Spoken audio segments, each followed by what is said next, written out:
बातें करते हैं, तुम होती तो कैसा होता।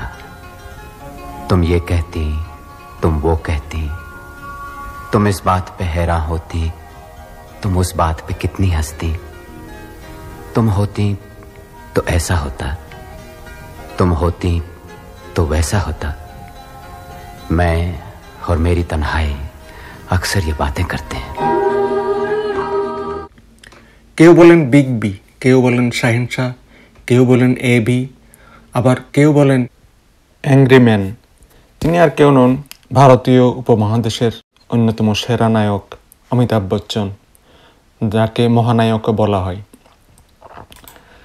অমিতাভ বচ্চনের জন্মদিন ছিল গত 11 অক্টোবর। 1942 সনের এই দিনে তিনি জন্মগ্রহণ করেছিলেন উত্তরপ্রদেশের এলাহাবাদে। তার পিতা হরিবংশ রায় বচ্চন, তিনি একজন হিন্দি কবি এবং তখনকার দিনে খুব নামকরা হিন্দি কবি ছিলেন। তার মা তেজি বচ্চন ছিলেন একজন সমাজকর্মী। পাকিস্তানের যে ফয়সালাবাদ সেখানকার সমাজকর্মী ছিলেন। ভারতের স্বাধীনতা সংগ্রামের পথিকৃৎ নেহেরু গান্ধী ফ্যামিলির সাথে এই পরিবারের খুব ভালো যোগাযোগ ছিল। তখন স্বাধীনতা সংগ্রামের যে অবিস্মরণীয় শব্দ ইনকিলাব জিন্দাবাদ, এই অনুপ্রেরণায় অমিতাভ বচ্চনের প্রথমে নাম ছিল কিন্তু ইনকিলাব, পরে তার নাম চেঞ্জ করে রাখা হয় অমিতাভ, অর্থাৎ যে আলো কখনো নেভে না। যদিও তাদের পারিবারিক পদবি ছিল শ্রীবাস্তব, কিন্তু তার বাবা নিজের লেখা প্রকাশ করার সময় যে ছদ্ম পদবি বা যে টাইটেল বচ্চন ব্যবহার করতেন, সেই পদবিটি তিনি সব জায়গায় ব্যবহার করতে শুরু করেন। এই পদবি নিয়েই অমিতাভ প্রথম ছবির জগতে আত্মপ্রকাশ করেন এবং তার পরিবারের সবাই বাইরের জগতেও একই পদবি ব্যবহার করেন। হরিবংশ রায় বচ্চনের 2 ছেলের মধ্যে অমিতাভ বড়। তার ছোট ছেলের নাম অভিজাত রায়। মূলত তার মায়ের অনুপ্রেরণা এবং উৎসাহে অমিতাভ বচ্চনের সিনেমায় আসা। যদিও ওই সময় কিশোর বয়সে অমিতাভ বচ্চনের 2টো বিষয় নিয়ে অমিতাভ একটু বিপদে পড়েন। যেমন তিনি খুব লম্বায় ছিলেন, এই জন্য তাকে অনেকে লম্বুও বলতো। আবার তার যে কণ্ঠ, সেই ব্যারিটোন নিয়েও তিনি চিন্তাগ্রস্ত ছিলেন।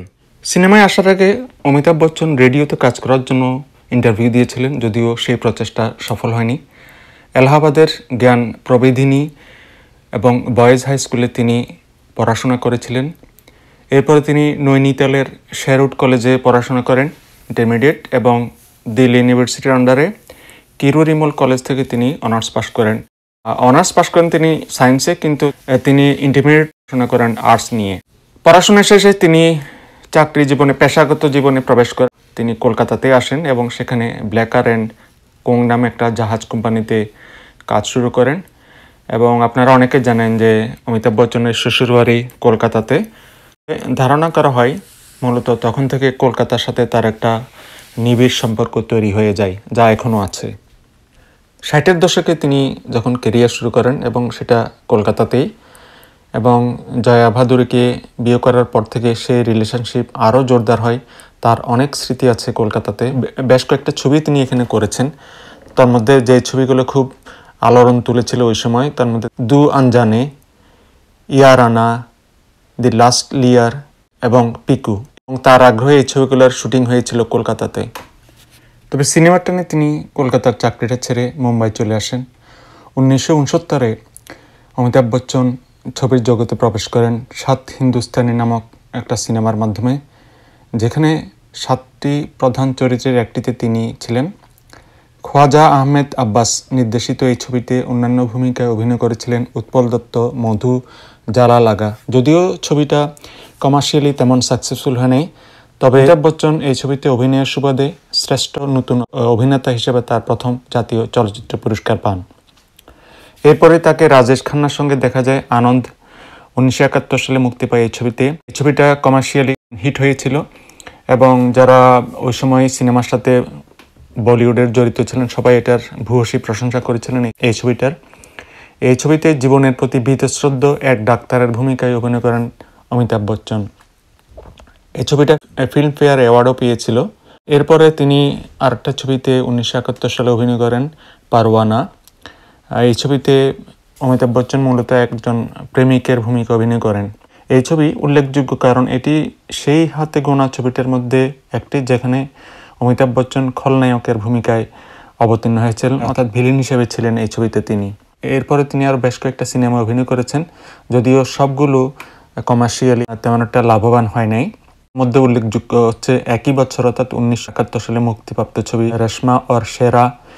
এই সময় তিনি অতিথি শিল্পী হিসেবে গুড্ডি ছবিতে কাজ করেন এবং গুড্ডি ছবিতে ধর্মেন্দ্রর সাথে তিনি অভিনয় করেন। ধর্মেন্দ্রের বিপরীতে তার ভাবী স্ত্রী অর্থাৎ তখন জয়া ভাদুরীর সাথে তার বিয়ে হয়নি, জয়া ভাদুরী ধর্মেন্দ্রর নায়িকা হিসেবে কাজ করেন।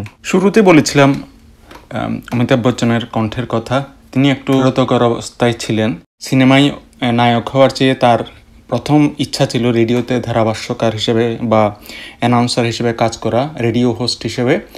কিন্তু দুর্ভাগ্যের বিষয়, তখন অল ইন্ডিয়া রেডিও দ্বারা কয়েকবার তাকে রিজেক্ট করা হয়েছিল এবং তিনি যার কাছে গিয়েছিলেন, যিনি তার ইন্টারভিউ নিয়েছিলেন, সে প্রেজেন্টার আমিন সাইয়ানি তখন মূলত এই সমস্ত রিজেক্টগুলো করেছিলেন। পরে যদিও উনি অমিতাভ বচ্চন বিখ্যাত হওয়ার পরে বলেছিলেন যে তিনি এত ব্যস্ত ছিলেন যে অমিতাভ বচ্চনের দিকে তিনি নজর দিতে পারেন নাই।